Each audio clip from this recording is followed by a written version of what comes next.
Campanha de evangelização.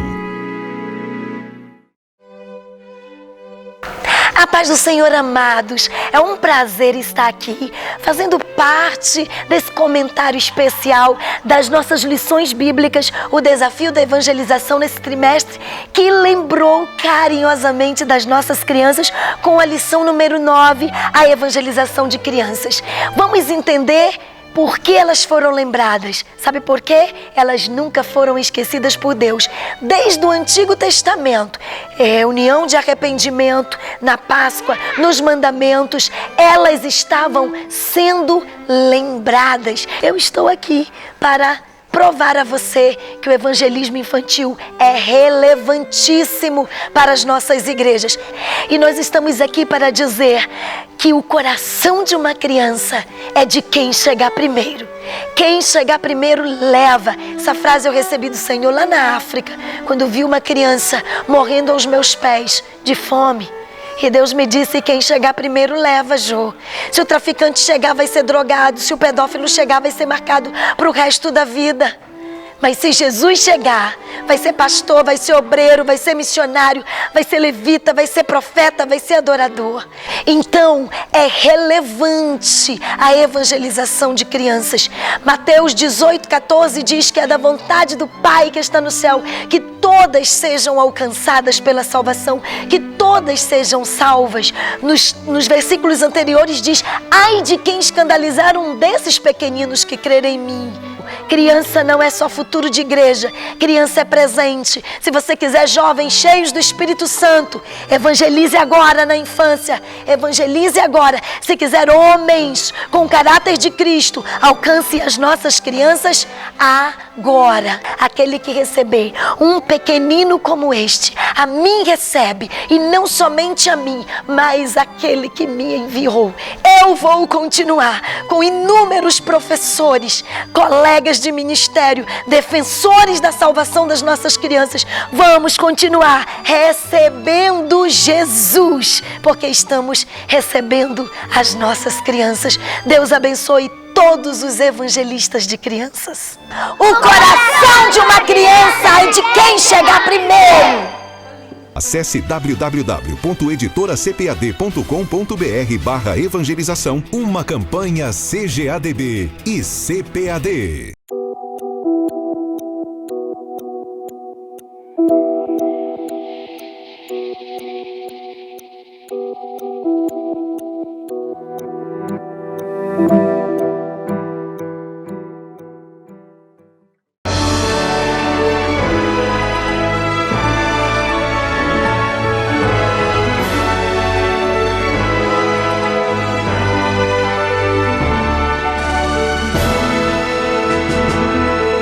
Subsídios.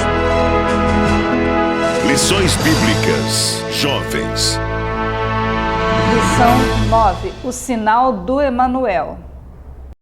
A paz do Senhor. Uma grande alegria estar aqui para nós falarmos sobre a nona lição da Escola Bíblica Dominical Jovens, editada pela CPAD, o sinal do Emanuel.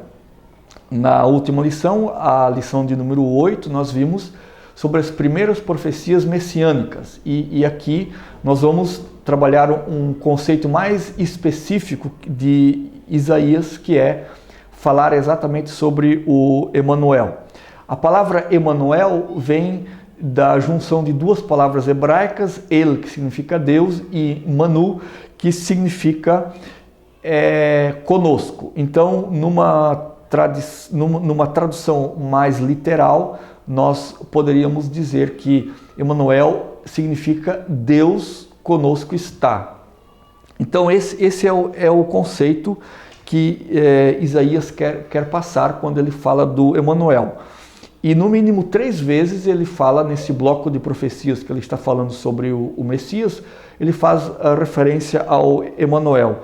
Em Isaías 7,14, em Isaías 8:8 e em Isaías 8:10. Nos 2 primeiros versículos ele fala de uma maneira mais direta e no último ele se refere ao Messias de uma maneira mais indireta, ou ao Emanuel, né? que é o caso aqui que nós estamos tratando.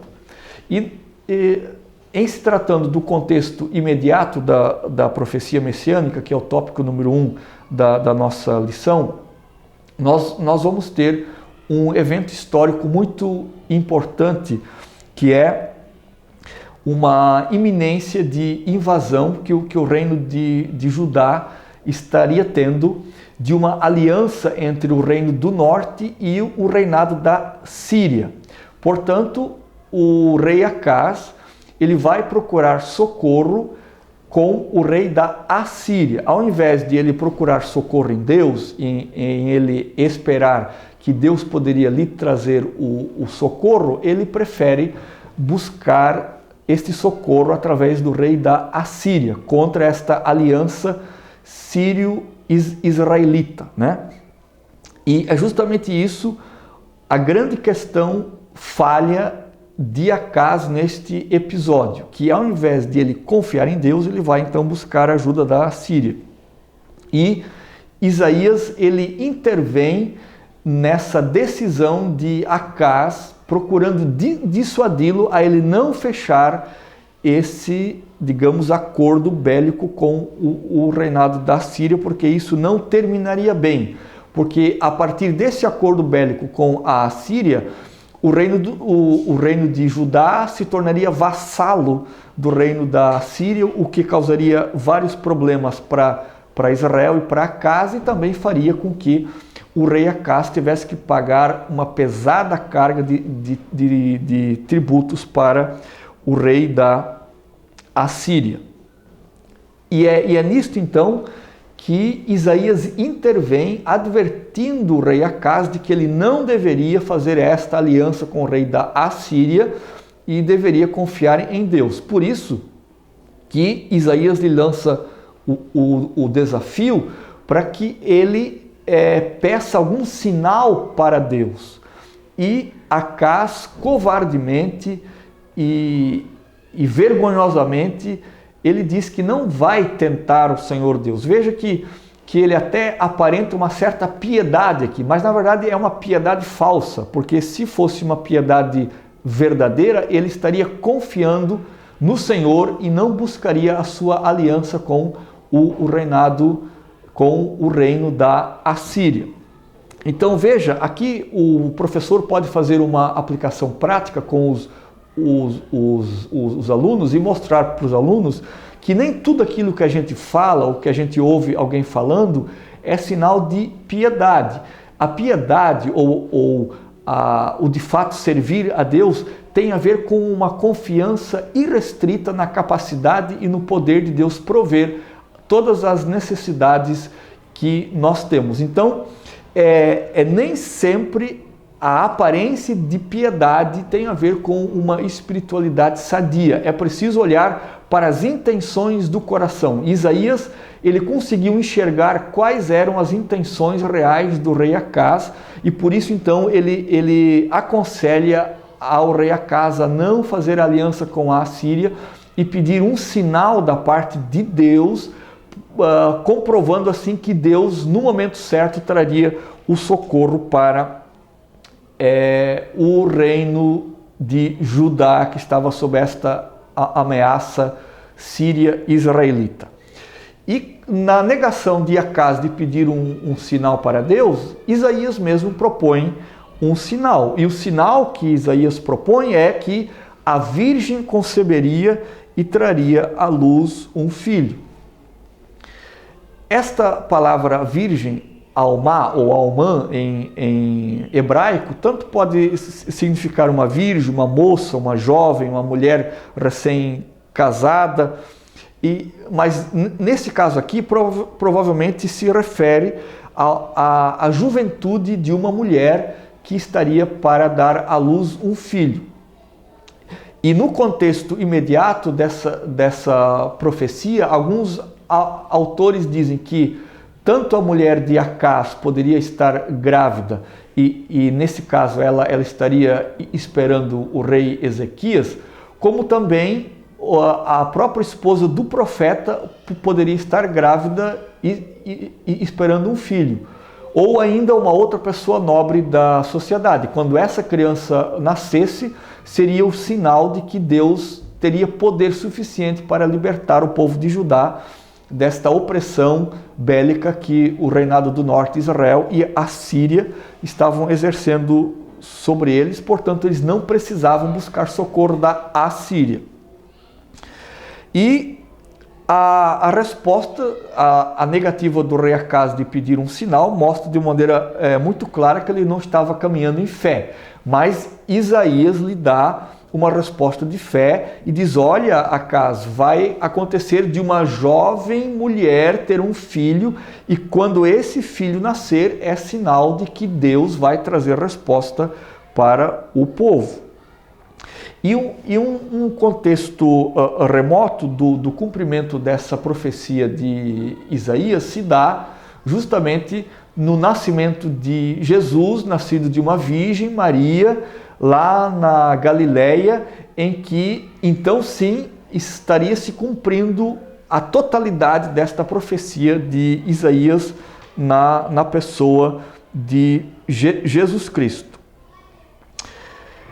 E o tópico de número 3 da nossa lição, nós estaremos tratando do Deus eternamente conosco. Então, quando Isaías se refere a esse termo Deus conosco, ele não está se referindo apenas ao povo de Israel daquela época, ele está se referindo também ao fato de que, assim como Deus esteve com Israel, ele estará também com a sua igreja, ele estará comigo e com você, com os nossos alunos, que são o alvo principal desta lição bíblica de escola dominical. Portanto, Deus esteve com Israel durante toda a sua trajetória de vida, e Deus também traria vitória para Israel contra este acordo bélico sírio-israelita. Deus traria vitória para Judá contra a Babilônia também, e assim sucessivamente em vários momentos em que a nação de Israel estivesse oprimida.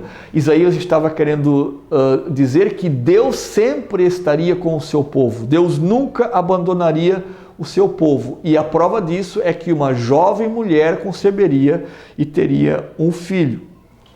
Mas Deus também, ele esteve com Israel, está ainda com Israel, mas Deus também está conosco.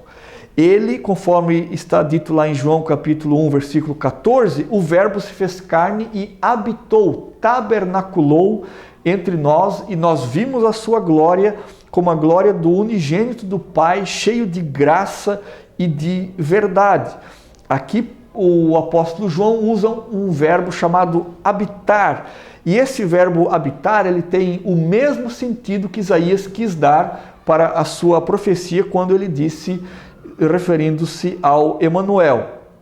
E agora Deus habita definitivamente entre o seu povo através do seu Filho Jesus Cristo, que foi morto na cruz do Calvário. Ele mesmo disse: eu estarei convosco todos os dias até a consumação dos séculos. Então, a grande profecia de Isaías se cumpre na presença que Jesus tem sempre nas nossas vidas, em qualquer momento, em qualquer circunstância. E Jesus também estaria para sempre conosco. Então notem que ele está conosco no tempo presente, mas ele também estará conosco no tempo futuro, quando nós um dia, como Igreja de Cristo, como povo de Deus, seremos arrebatados, estaremos para sempre com o Senhor, estaremos para sempre na sua glória, e nós seremos para sempre o seu povo. Portanto, uma presença agora, não apenas algumas vezes como a gente sente a presença do Senhor e por fé sabe que Ele está sempre conosco, mas então será de uma maneira visível, de uma maneira completa, em que todo o nosso ser estará para sempre com o Senhor e o Senhor estará para sempre conosco. E isso também tem a ver com Apocalipse 21:3, quando o apóstolo João está dizendo que o tabernáculo de Deus está entre os homens e com eles habitará, e eles serão o seu povo, e o mesmo Deus estará com eles e será o seu Deus. Ou seja, o Emanuel é a garantia da presença de Jesus conosco hoje, E o Emanuel de Isaías também é a garantia de que Deus estará para sempre com o seu povo e nós estaremos para sempre com Deus. Portanto, você, professor, pode fazer aqui uma aplicação prática, trazendo conforto e esperança de novo aos nossos alunos, dizendo que o Senhor está e o Senhor estará para sempre conosco, nós que somos o seu povo. Que Deus lhe abençoe e fique na paz do Senhor Jesus Cristo.